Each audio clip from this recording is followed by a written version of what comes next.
I am just a weary pilgrim. Ready? Sing. I am just a weary pilgrim, plodding through this world of sin, getting ready for the city, when the saints go marching in, when the saints go marching in, when the saints go marching in. Lord, I want to be in that number, when the saints go marching in.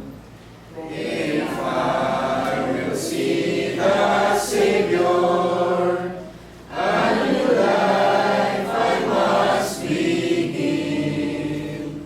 Then I'll be in that glad number, when the saints go marching in. When the saints go marching in. When the saints go marching in.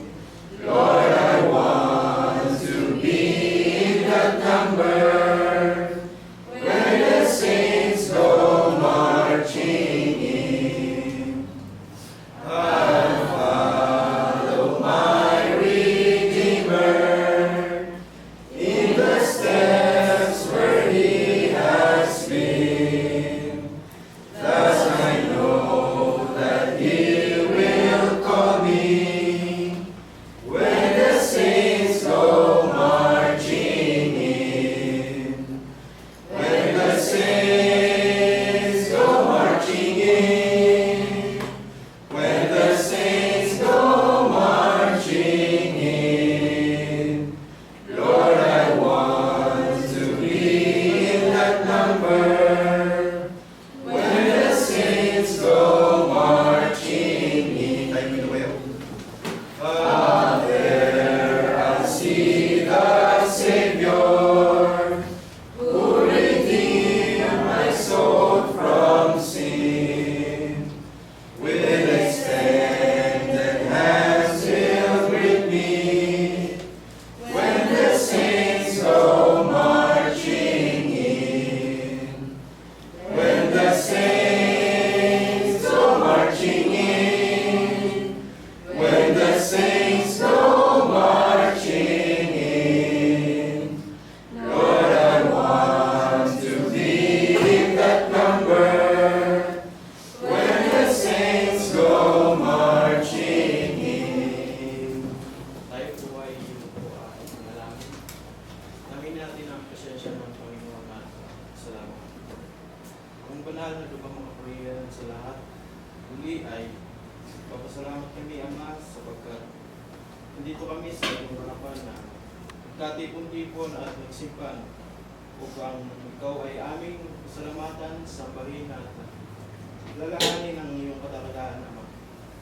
Salamat din po, Ama, sa mga turo at mga aral na inihagi mo sa amin gamit ang iyong mga ngaral, at muli na namang nabusog ang aming spiritual na pangangatawan na magagamit namin sa pang-araw-araw at kaligtasan, Ama.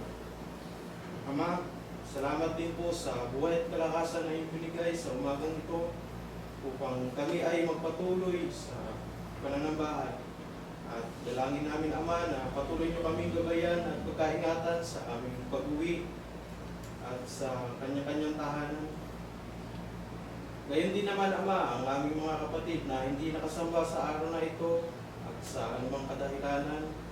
Nawa, Ama, ay bigyan niyo po sila ng pagkakataon upang sa mga susunod pang linggo ay sila ay aming makasama at makapiling.